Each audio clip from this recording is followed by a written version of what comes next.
and welcome to this podcast.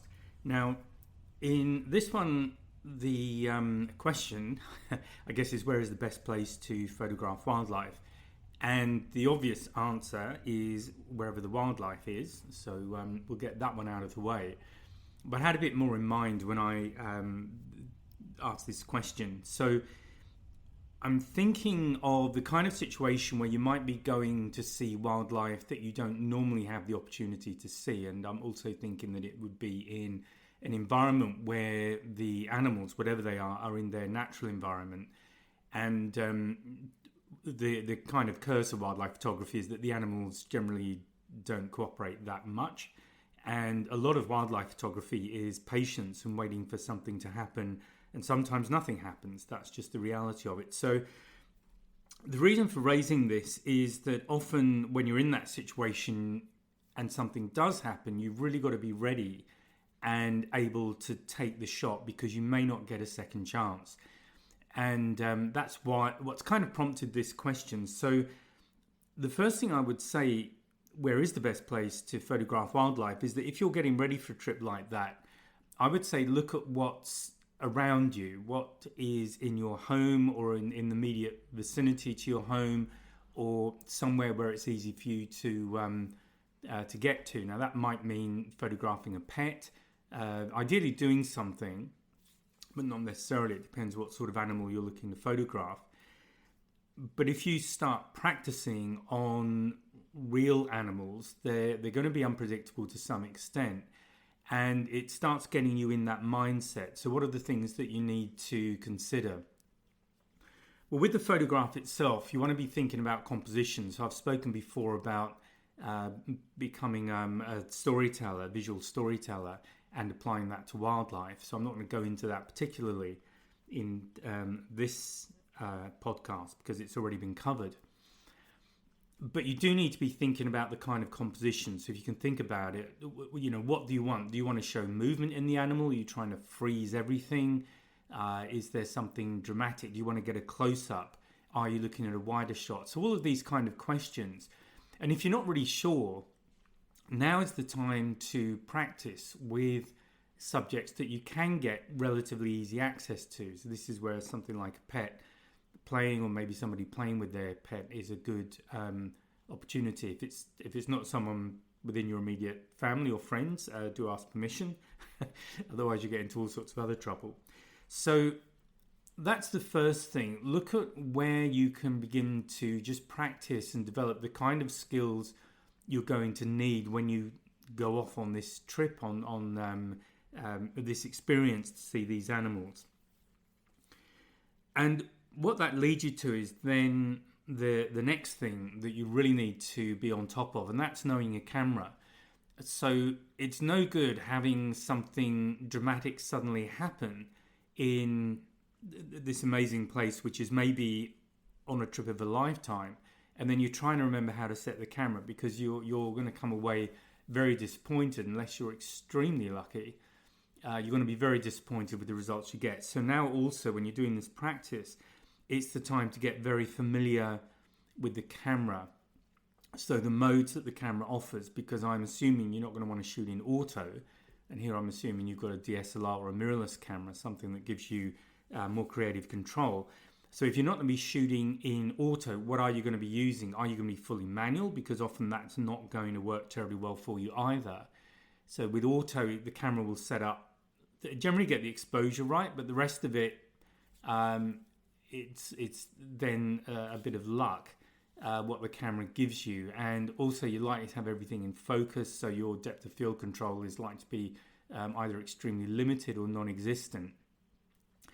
And what have you bought the DSLR camera for anyway? If you're going to use it just in auto, you might just use your phone camera, frankly, because a lot of them will give you the ability to zoom a bit more.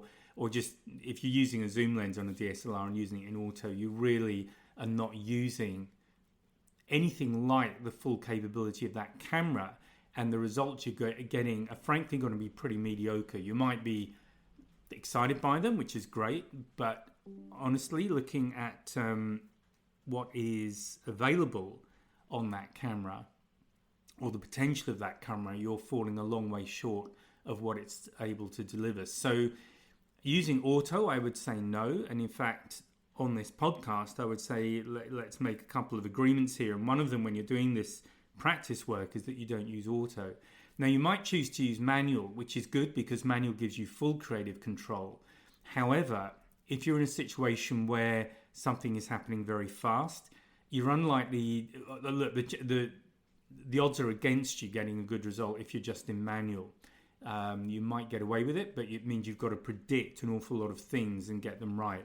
So I would suggest you look at one of the intermediate modes and just get familiar with what your camera offers and get a feel for how each of those modes work and what kind of results you can get with them. So that's the kind of thing to be doing on the camera. And once you've started practicing and you've found a mode setting that works for the kind of photography you're planning to do, then I would suggest you stick with that mode and then get very familiar with it. So, and by getting familiar with it, I mean that you can use it without consciously having to think about it particularly. You can respond very quickly and get the kind of results that you ultimately want to get.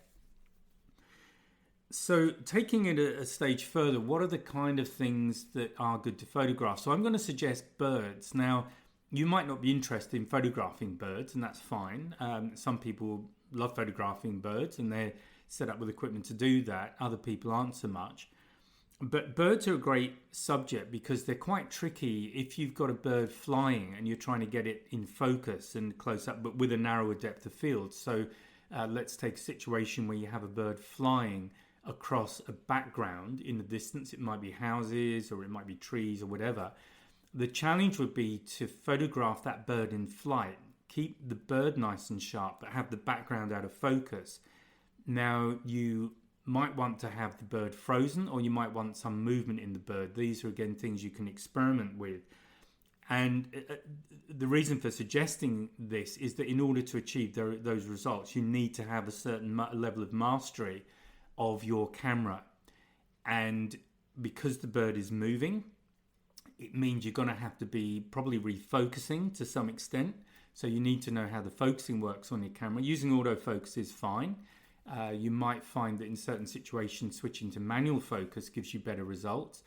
You might even want to try things like back button focus. That's a whole other thing that I'm not going to talk about on this podcast. But if you are aware of what that is, then the chances are it's something that you've experimented with. And that also will give you,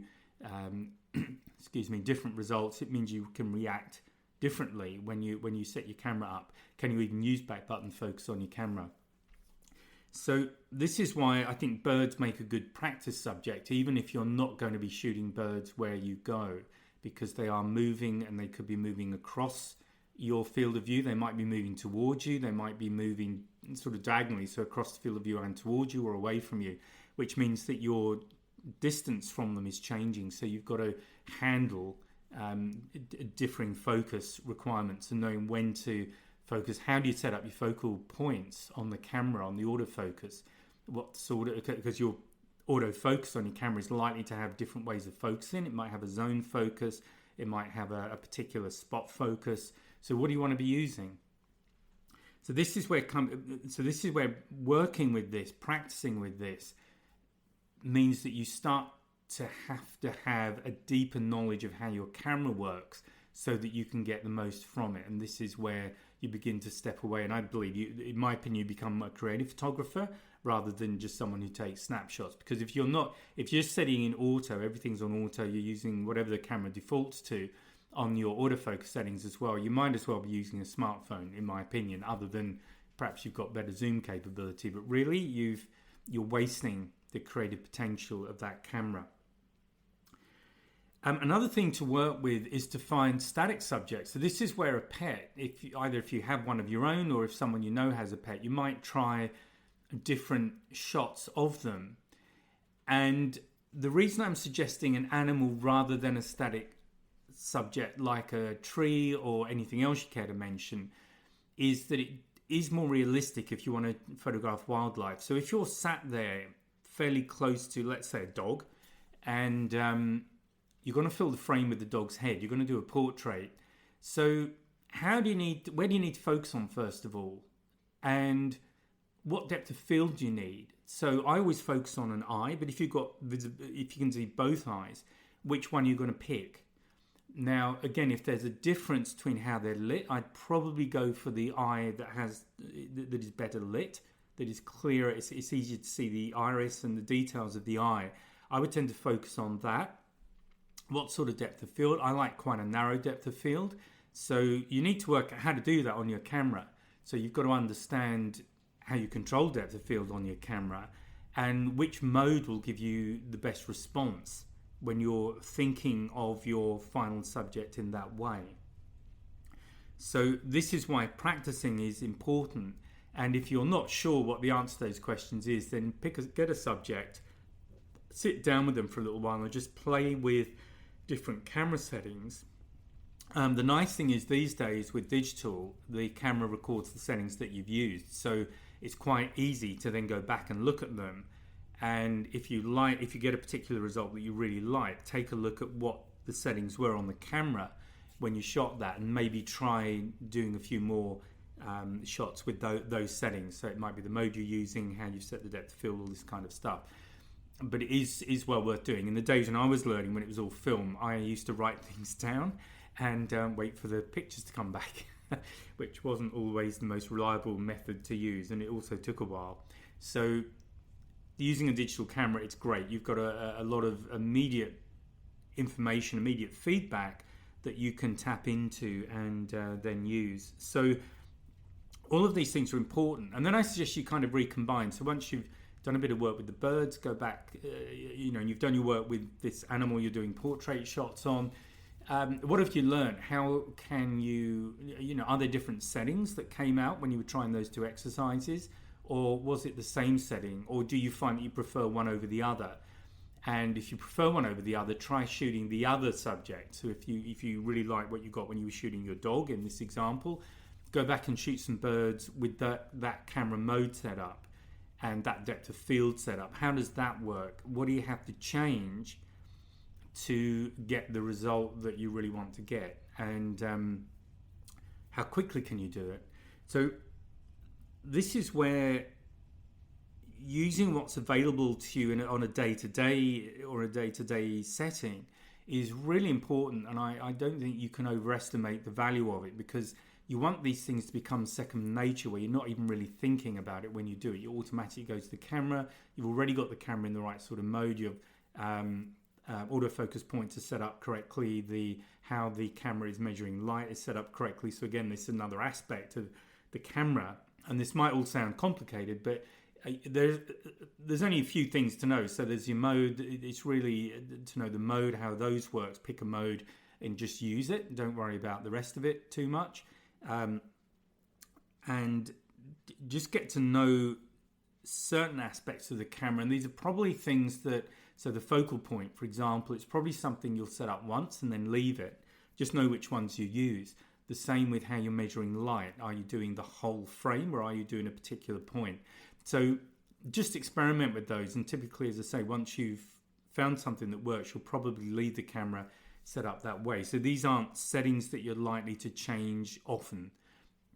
What you will change are things like your aperture, your shutter speed, things like that, because you've got to work with changing situations. And this is another reason why knowing how to change it is important. So, for example, if you're working with an animal, I'm thinking here of when I was photographing tigers in India, it's a forest, but if it's a bright day and the animal's on the edge of the forest, then it's likely to be at some points brightly lit. So you've got to make sure you're exposing correctly for that. And then it will go into an area of shade, and then you've got to change your settings to get the right exposure again. So you've got to be able to adapt to that very quickly. And you might even have a situation where the tiger is walking between the trees. So it's walking through areas that are shaded and then brightly lit and then shaded again. So if you don't understand your camera, if you're not familiar with how to just adjust the exposure for that and how to change your settings to compensate for that, you're going to find you come back with a lot of pictures that are either overexposed or underexposed. and you may not be able to retrieve much from them. With post-processing, you can retrieve,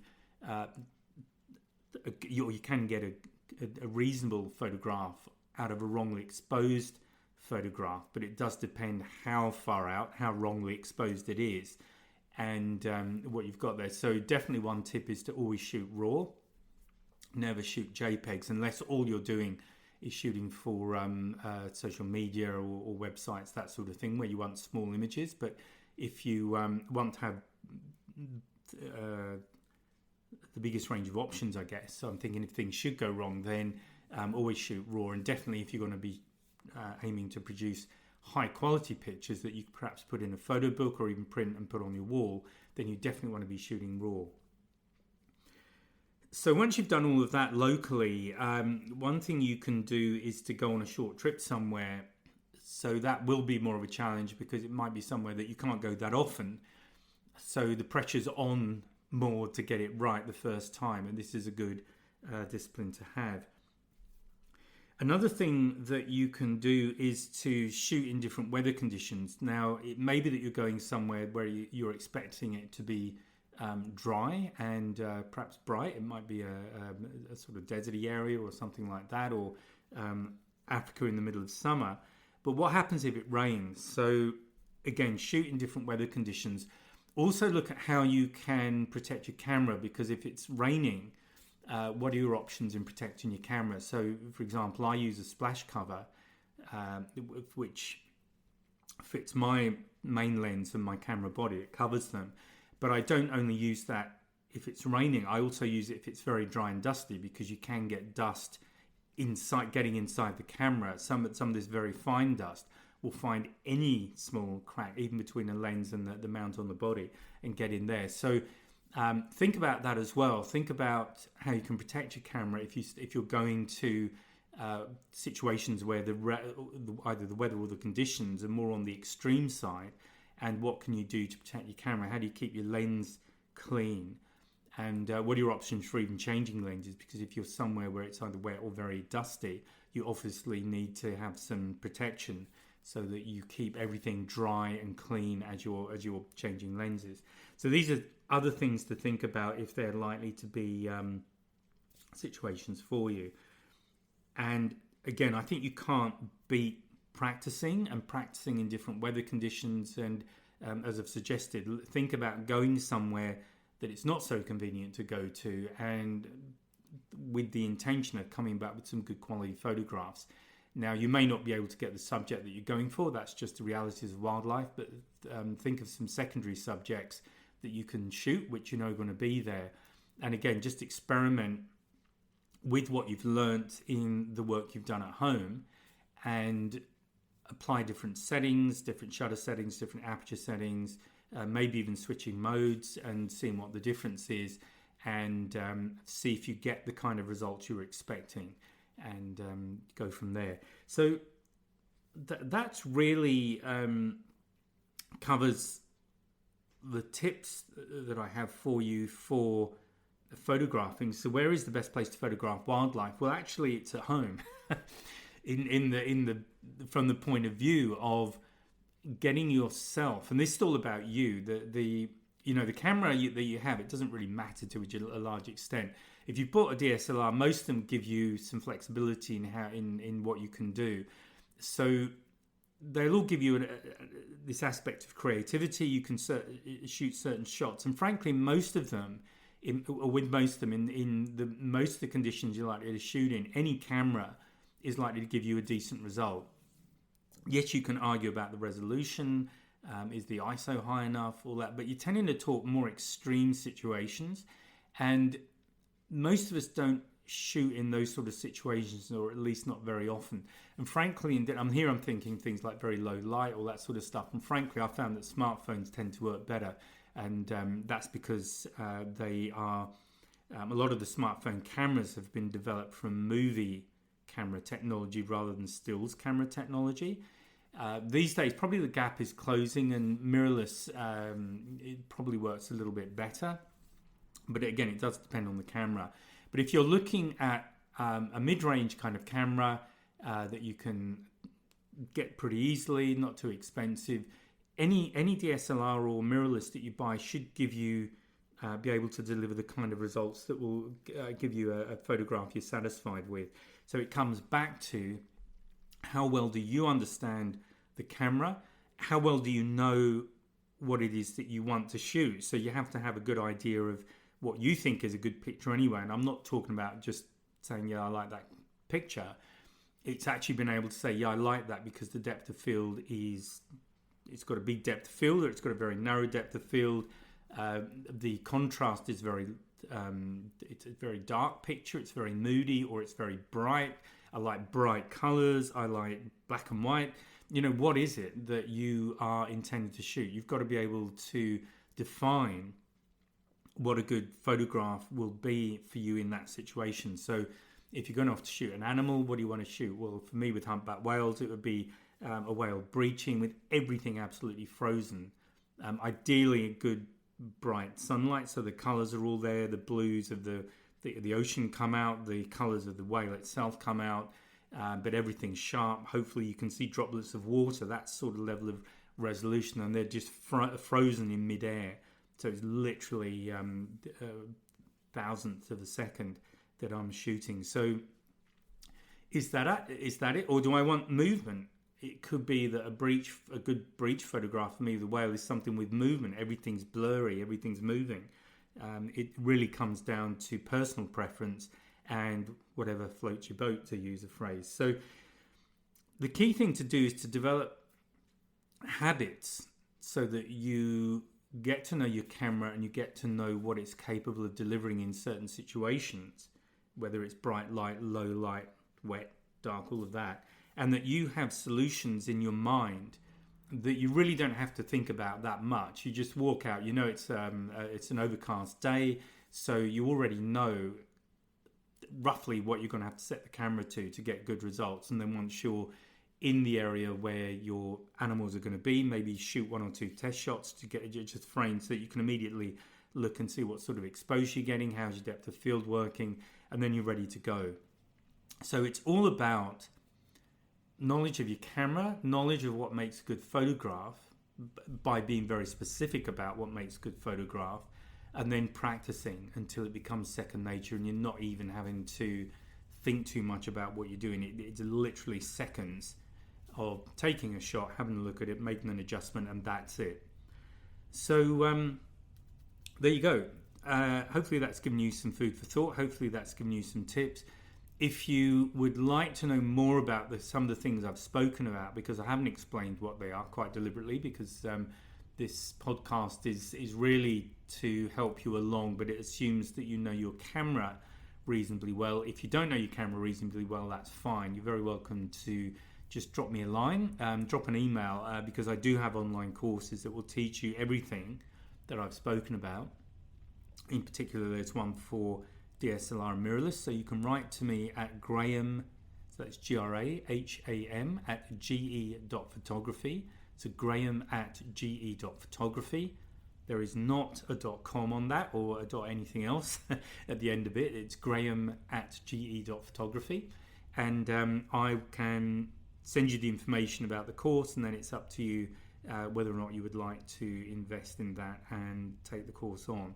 And what I've done in that course is break things down in a lot of detail, break down the way the modes work, what they do. There are lots of exercises you can go off and try to get familiar with them. So it's broken down to a single thing in each exercise. So you're working with one element of what the camera will do, and you work with it until you're familiar with it and you're confident about what it does. The course itself, I guess just to explain that very briefly, it's split down into video modules. The longest is I think about 20 minutes, but most of them are much shorter than that. After each module, after each new topic you're introduced to, there isn't a set assignment, so you go off and use that. So there's theory, but immediately followed by practice. There's a little quiz at the end of each module as well. Now, the answers to the quiz questions, if you get really stuck, are in the handbook. Hopefully you won't, because they're not that difficult. They really are just they're just a litmus test to make sure that you've understood the essential topic that was covered in the module. However, that is all there. The answers are all in the handbook that comes with the course. Now, the handbook is set up in exactly the same way of the course. So the modules, the lessons, everything is identical. So you can follow through in the handbook. It comes as a PDF. My recommendation is that you print it out locally if you can, but don't print it A4, print it A5, or it may even go A6, but print it out so it's small enough that you can drop in your camera bag, or if you there is a smartphone one, so if you want to use that, print it out so you can chuck it in your backpack or whatever you use, but have it small. If you look at it, you'll see that the print size is relatively large. It's certainly large for an A4. I mean, if you've got eyesight issues with just reading stuff, then maybe that's good for you as well. It's another option, but I recommend that you print it out, because then wherever you are, you can just flip back to that page. Everything's indexed, so you can easily find whatever topic you're looking for. And then when you're out with your camera and you've got it in your camera bag, you can quickly look up that topic. Of course, if you've got like a small iPad or something like that, you can obviously have it on there as well. Everything links. So that is it. I hope you found that useful. I hope that's given you some ideas, and I hope that does give you adequate preparation. So if you do go away to photograph wildlife in its natural environment, the camera side of it you've already nailed, and you can then focus on composition. You can focus on enjoying being with the animal, enjoying the experience of being in these amazing places and seeing remarkable animals just doing their thing. So I hope you found that useful. I will speak to you on the next podcast. Bye for now. Oh, and one thing just before you go, please take a look at the 2026 wildlife calendar. That's available now. It's on the website. There's a link below the description of this podcast episode. So please take a look, and I'll speak to you next time. Bye now.